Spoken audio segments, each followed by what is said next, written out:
Welcome to the On-Premise IT Roundtable podcast, the only show that dares to be both on topic or on premise, and sometimes on location or on premises. Each time we meet, we bring together a group of IT luminaries to discuss a single concept. In this episode, we're talking about the future of storage, and maybe there isn't a future of storage. But before we begin, let's quickly meet who's on the panel today. My name is Jawad Khan. I'm a principal engineer with Intel with about 16 years of experience in storage and memory. And today we are going to talk about a competition that we won with persistent memory and Intel. You can find more information at the end of this at intel.com/optane. I'm Frederic van Haren, and I'm the founder of Highfence, a company that provides consulting and services in the HPC and AI markets. And you can find me on Twitter and LinkedIn as Frederic V. Haren. And I'm Justin Warren. I'm founder and chief analyst at Pivot 9 Consultants and Advisors. So as somebody who's done a lot of work on storage, in fact, that's been the foundation of my career, it sort of pains me to say this, but truly the only reason we even have storage is because we didn't have enough memory. If we needed there to be persistence, well, we could have achieved that with some sort of persistent memory capability years and years ago, if only we had enough of it. Well, that's sort of the pitch in my mind for a lot of what Intel has been doing with this Optane technology. And that's why when I saw Jawad present this finding, I was really, keyed in on it, because frankly, the idea that a system with sufficient memory doesn't really need storage is pretty radical and revolutionary. So I'm going to hand it over to you. Tell us a little bit more about the setup, the competition, and the results of using Optane like this. Yeah, so this competition was around big scale similarity search. Similarity search is basically a class of problems which are prevalent in AI, where you have to find things which are similar to each other. It's also found in recommendation system or ranking systems. And these are like large scale problems, like billions and trillions of items that you have to go in and search for something with the customer or the query wants you to find, which is similar to the thing that they're asking you to find. And in order to showcase the Optane and Intel technology around this domain, we entered a competition organized by NeurIPS 2021 conference. In that, we participated in a track, which is basically the custom hardware track. And with around a $15,000 server with Intel Optane technology, we were able to come in first in the cost or the CAPEX plus OPEX metric, which is mostly the best metric that I feel that showcases the balance of system that you can put together. Besting an NVIDIA system, DGX A100 based system, which costs anywhere from $150K and above. So if you're able to customize your software and hardware, you can get some very interesting solutions put together for problems where people don't look at these type of solutions, where you can put your entire data set in the memory. It seems like the combination of Intel Xeon and persistent memory makes you really competitive, and certainly from a price perspective. I mean, the price comparison with the DGX is enormous. So what do you feel is the most important factor? Is it the Xeon? Is it persistent memory? Is it a combination of both? I would say it's a combination of both, but in particular, I would put the emphasis on two things. One is persistent memory, which gives you a large memory space, in this case, 2 terabytes or more per core. And then if you can tailor your software to utilize that large capacity that is now available to you, and which could be made persistent, so you don't have to page in and out anything from storage. You just keep your entire data set and the graph. In this case, it was a graph-based algorithm that we chose to compete with for similarity search. Your entire graph just stays in the persistent memory. You don't have to bring in pages from the storage. And if you do that, you come out ahead.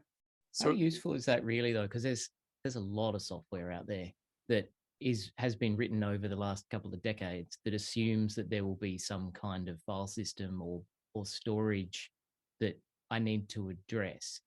How much of that software has to get changed before it's usable with something like persistent memory?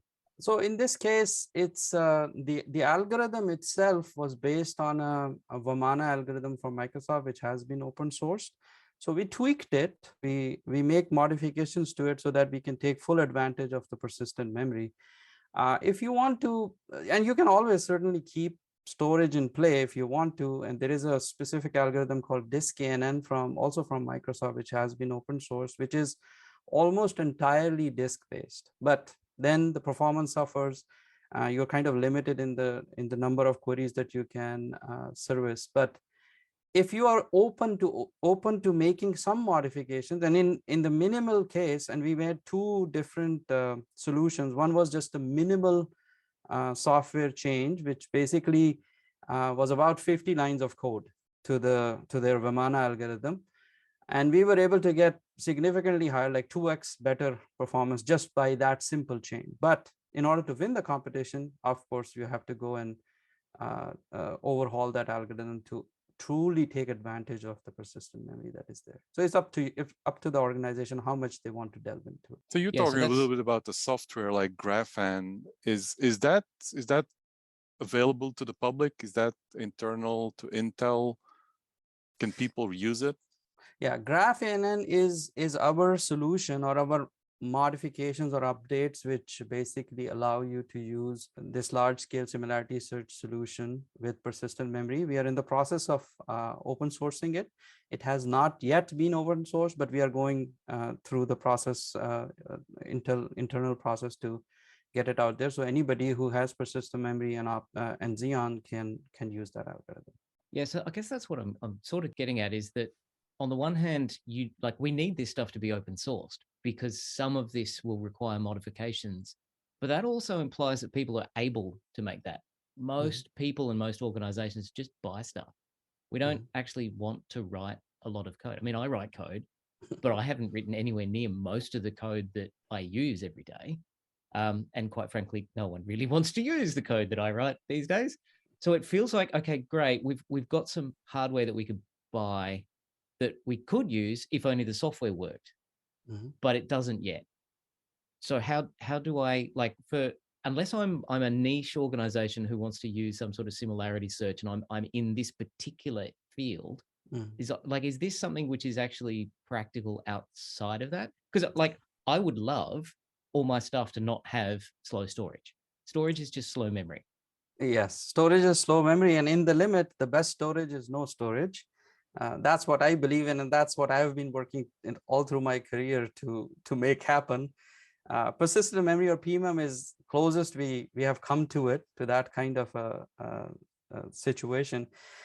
So the software, to answer your question, the software piece is really based on what the organization or the company that is involved in this large scale similarity search wants to do. And these are big companies like Microsoft, Facebook, Google, eBay, Pinterest, Twitter, because all of these guys, they at some stage in their pipeline, they do similarity search one way or the other. And if I look at that, then it's really dependent on what the kernel that does the similarity search is that optimized or not, given whatever hardware you're throwing at it.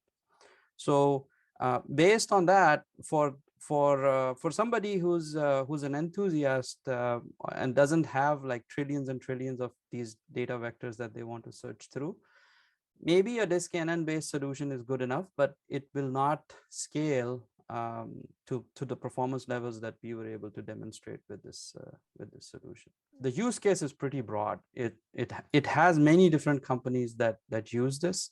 Anywhere where you are recommending a product, you're recommending a person, you're comparing pictures, audio, text to something that the user generates, that's where similarity search comes in. And the way internet and the data on the internet is growing, it's growing anywhere from 3 to 4x every year that these large search engines need to search through these items that are being generated every day or every second. So to a certain degree, you could say that software enables innovation, right? The hardware innovation. Can you talk a little bit about the effort that Intel is putting in building software, as in containers and so on, for the customers that buying PMEM? I mean, buying PMEM by itself is not the end goal, right? It's the combination of the software and the hardware. So you talked a little bit about Microsoft and I assume, you know, Red Hat and others from a Linux perspective. Does Intel also have a software initiative? Yeah, Intel has software initiatives, and we deliver all these different types of benchmark solutions or other solutions that you can look at and see how we have used a persistent memory. There's a software tool called Persistent Memory Development Kit that you can use, PMDK. That basically abstracts some of these nitty-gritty low-level details that you don't need to worry about if you use the appropriate functions there. And as this effort shows, my team was able to put together the solution and eventually win that competition with relatively modest software resources. We were like 3 people or 4 people who were working on it actively. So from that perspective, we put together these solutions and showcase that, look, these things are possible if you have the right hardware and the right algorithm to meet that hardware. I think you said something earlier is very interesting. So first of all, I believe that the competition was with a single server, right? Yes. So all of these competitions, by the structure of this competition, the way it was put together was basically on a particular metric, which was basically CAPEX, 5-year OPEX. And then for 100K queries per second, that's the kind of the performance level that they wanted us to meet. You can throw however many servers at it, as long as you can deliver 100K queries per second. And then the final piece was 90% 10 recall at 10. That is like a metric of accuracy of how accurate your results are in this billion scale data sets. And there were 5 of those that were donated by different companies, including Microsoft, Facebook, and Google. So you had to go through all of these. These had different characteristics, different distributions, different distance metrics, and basically win across these different metrics that were put on the competition. So I assume there's a fine balance between cores and persistent memory. This was a single server. If we think about clustering those servers, what do you feel is the limiting factor? Is that the amount of cores, or is it the amount of persistent memory?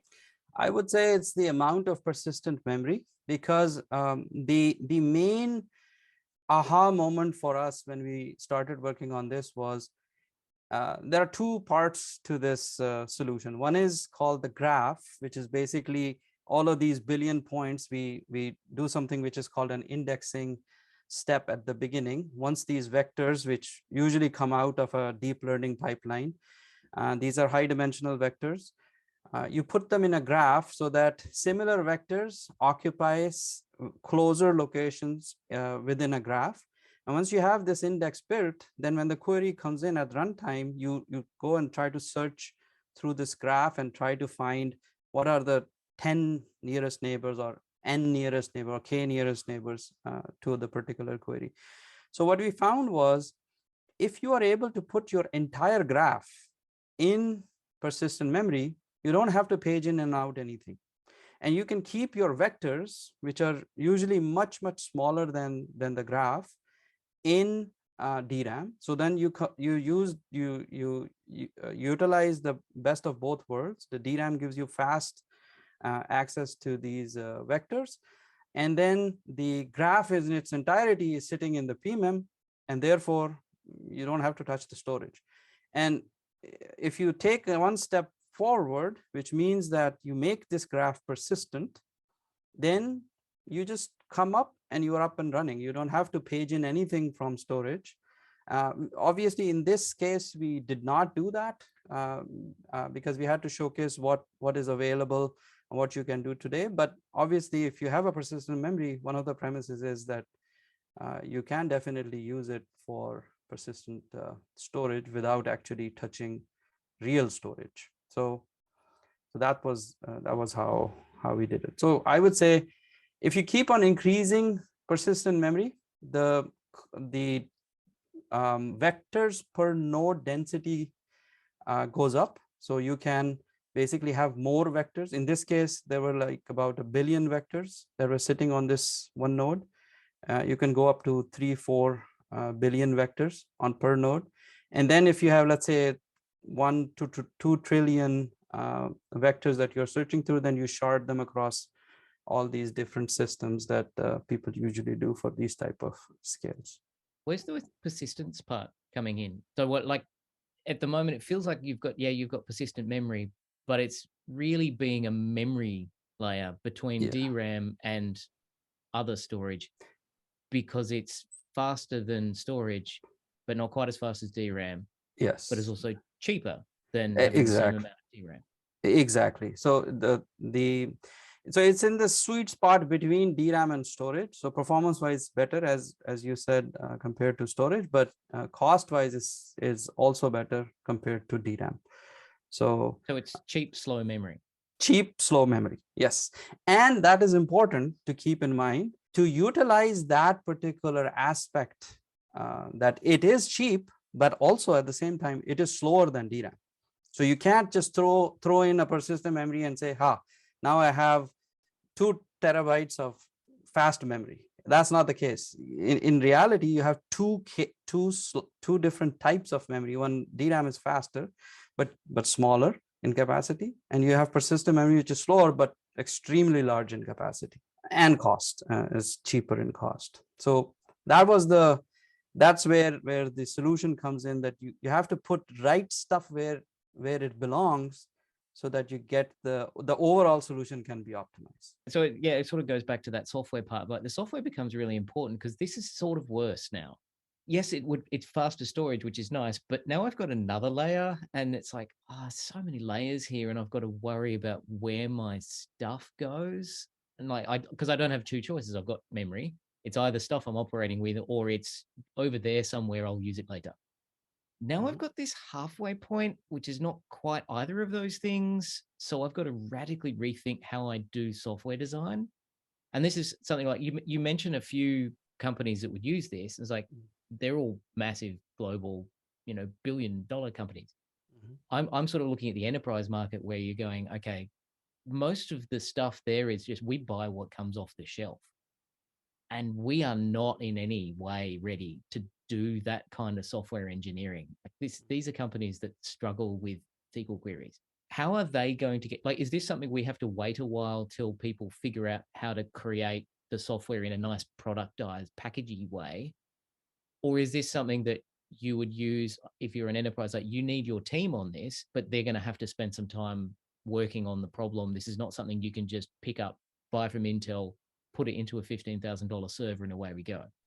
Yeah, so we are not selling this software. So what you said is true. If you are a small shop, then you have to make a decision whether this kind of a solution or performance is actually what you need, right? Most smaller shops probably don't need to search through 1 trillion items. It's a pretty big space. But if you have like a billion scale data set or billion items that you want to go through quickly, then 1 server should be enough, just as we showed in this competition, right? But if you as you go above, then obviously now you have to pay the price and do your software. To your other comment earlier, I would say that when you write software, it doesn't become more difficult. It's actually simpler than going through a storage stack, because persistent memory is exposed exactly like a memory. It sits on the DRAM bus, and you access it exactly like a memory. The only thing you have to worry about in this case is a particular range of that memory might be slower than this other range, which is smaller, which is sitting in DRAM. So I would say that actually your software would become simpler if you cut out the storage from it, right? which is exactly what we experienced as well. Making all these changes, we didn't have to touch the storage stack at all, because the whole thing, once loaded into persistent memory, was there, and it was there for the duration of this test. Oh, okay. Yeah, because I mean, getting rid of the storage part, like, yes, it's horrendous. It's layer upon layer of old primitives that, like, LUNs need to die. Yep. Block based, so and so so being able to just say, look, it's like mem copy or something, and exactly access a particular range, that is probably, like, you could, I can, even I, a terrible programmer, can imagine how I would say, okay, these arrays or whatever live over in that bit, and then these other arrays, they're my persistent part. They're a bit slower, so active set, not quite so active set. But now I don't have to deal with any kind of IO stuff. File control, and oh, the permissions are wrong. Now everything's broken. Yep. So So we have to talk about storage, right? So in your opinion, how much PMEM do we need to have in a server before we can stop talking about storage? That's Intel. They want us to sell all of it. Just buy all the PMEM. Yeah, we sell both of them based on the Optane technology. We have a storage solution, SSD, which is based on the same memory technology, which goes into persistent memory. For those cases where you can't get rid of storage just yet, I would say it's really up to the use case, right? For example, is 2 terabytes enough per core, or 4 terabytes enough per core, or 10 terabytes enough per core? 650, 40K should be enough for anyone? Well, that's a few decades ago, right? So when I was in undergrad or something. Yeah, we'll always want more. Like as you mentioned, the data growth. People have been saying, oh, data is growing. It's on an exponential rate. We've been saying that for decades. People are not going to create less information. I wish they would, but people just keep wanting to talk to each other and take photos of things and put sensors into everything for some reason. So yeah, the amount of data ain't going to go down. So I'd say anything that you say now of like, okay, 2 terabytes per core, like, that's going to change. Like, we're going to want 10 terabytes per core before you can blink. Yeah. So can you work faster on this, please? we are trying our best. Yes. Yeah, I think that the traditional and historically, the challenge with storage, or the problem with storage, is that no matter the size, being it kilobytes, megabytes, gigabytes, terabytes, petabytes, people will find a way to fill it, right? That's the challenge with storage. So we're at the point now where keeping storage, it's not a cost problem anymore. It is more a data management problem, which is a whole completely different problem. But I do believe that persistent memory, certainly for AI, is a big deal. If you talk a little bit about the competitors you saw in the competition, is they have similar problems, right? They have compute on a card, and their challenge is also to have as much memory as close as possible to the compute. So that problem doesn't go away. And that's, coming back to one of my earlier questions, is it's a fine line between the amount of cores and memory, right? And the more memory, the better, because anything you can do in memory, even if it's a little bit slower, but you have the capacity, gives you tremendous advantages. Because still going to storage is there's also a cost, an access cost to storage, right? There's multiple layers there too. Yep. We talk about the software, but there are drivers and layers on top of it, and RAID and erasure coding. All of that is not just a storage problem, it's also a compute problem. Erasure code and RAID is all calculated. So I do think that persistent memory has a great advantage in AI. The question is, how much can you squeeze into a box such that its advantage is really superior to any other solution? Yeah, because that's a good point there around the capacity that's close enough, because not just the storage, but also anything further away is over a network. Yeah. And as you mentioned, storage has grown really, really quickly. But one of the issues is the access speed. And if it's not local to the CPU, like if it's not on the local bus, it's light years away. In terms, relatively speaking, it's just so far away. So having it close, like, I know that Intel has recently been talking about longer roadmap stuff around things like CXL. Are we going to be limited to stuff that is only in the chassis, or are we going to start going beyond, like putting memory close to the CPU won't actually have to be in the one single server? Well, there are things that are in the works that I'm not at the liberty to talk about right now, but you can see the progression, the way it's going, and the way the memory capacities are growing. I would add to your comments one more thing. Performance and speed and cost is just one aspect. The other bigger deal is power. So as you keep on putting your stuff out at a further distance away in your data center, your power to bring that data closer where the actual compute is happening goes up. So for example, in this case, in the competition case, we were able to reduce the power consumption by 5x by keeping everything in the persistent memory closer to where it was needed, instead of just bringing in everything from the disk. Yeah, but I think from a power perspective, I think what you're doing is you're trading raw compute power, and when I talk about power is the wattage versus memory, which is much lower power consumption. So it's a negative trade-off from a power perspective. Negative in the sense that you consume or you need less wattage to obtain the same result. Exactly. That's exactly what happened. Forgive me if I'm wrong, but it's the old thing of trading space for time. So you pre-calculate a whole bunch of stuff and then just store it, which if you didn't have persistent memory, you wouldn't be able to do. You wouldn't be able to. Yeah, exactly. So I don't have to run calculations anymore, because I do them once and then I just keep the results. And keep the results close by, not over some network or somewhere else where you have to bring it in piecemeal and look at it, right? So in some ways, nothing's really changed except for the hardware. So we have hardware that we didn't have. So we're kind of circling back around and going, oh, the software is really important. It's like, no, it's the same software, same primitive, same ideas. Yes. But the hardware is different. So the hardware is actually really important. Hardware is important. I'm a hardware guy by heart. That's what my PhD was in. So that's the piece that I always focus on first before I start jumping into the software domain. But at this stage, it's a combination of both. But if you would have asked me, without this hardware, can you build this? Probably the answer would have been no. So I'd like to basically get us back to the premise here. And I'm going to ask you all, now that we've spent half an hour discussing this, think back to where we began. Sometimes the best storage is no storage. Are you on board with this idea? Justin, has he won you over? Is the best storage no storage? Yes, I think we're just changing the name of what storage is. Originally, storage was core memory, which was persistent memory.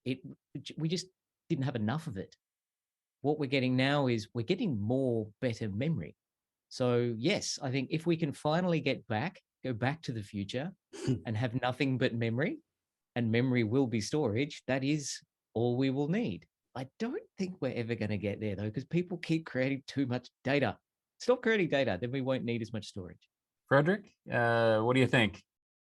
Yeah, I'm a big fan of persistent memory. I mean, not just now, but also from the early days, right? I mean, it's memory makes all the difference. And the example I like to use is when people are saying that their laptop is slow, the tendency is to think that it's a CPU thing, right? One more cores, while in reality, the bottleneck in most cases is that applications are so memory hungry that the lack of memory is actually causing the performance issue and not the CPU.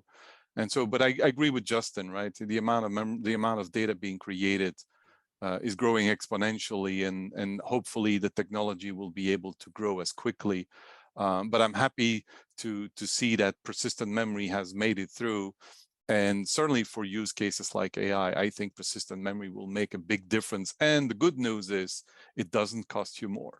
And Jawad, I think I know where you stand on this question. Yes, in the limit, I would say best storage is no storage. And we are furiously working towards making that a reality, starting with persistent memory today and many other things to come in the future. I would also like to say, if you want to learn more about this topic and particularly this competition win, you can go to intel.com/optane, where we have a paper that you can look at, and that has all the details about the competition and the changes that we made to the code and results. I'll also mention that you can learn more about this if you search for a YouTube video from our recent Storage Field Day event, where we have Dr. Khan joining us to present these same findings, and we go through it with the Storage Field Day delegates. So for my perspective, I would say I would remind you all of the Foskett's law that I invented and named after myself, which is that data tends to expand to take up all available storage. And I think that any attempt to constrain the growth of data is foolish. I think all we need to do is just try to use what we have as efficiently as possible, because we're never going to outrun data. So before we go, we just heard where we can find this white paper. Where can we continue this conversation with you? So I'm on Twitter at KhanJB. And also on LinkedIn, you can find me there. Great. And Frederic? Yeah, I was a delegate at Field Day a few weeks ago. And so if you want to follow up, please have a look at the recorded sessions. I'm also a co-host on the podcast Utilizing AI, which has very interesting topics with Stephen. And you can find me, as I mentioned, on Twitter and LinkedIn at Frederic V. Haren. And Justin? And you can find me on Twitter at JP Warren, or you can visit our website at pivot9.com. And as for me, you can find me at S. Foskett on most social media sites, or Stephen Foskett on LinkedIn. And as Frederic mentioned, at AI Field Day and Utilizing AI and the rest of the Tech Field Day and Gestalt IT properties. Thank you for joining us for the On-Premise IT Roundtable. If you enjoyed this discussion, please remember to subscribe, rate, and review the show in whatever podcast application you use, since that does help our visibility. And please share it with your friends. This podcast is brought to you by GestaltIT.com, your home for IT coverage across the enterprise. And this special episode was sponsored by Intel. For show notes and more episodes, go to GestaltIT.com/podcast. Thanks for listening, and we'll see you next time.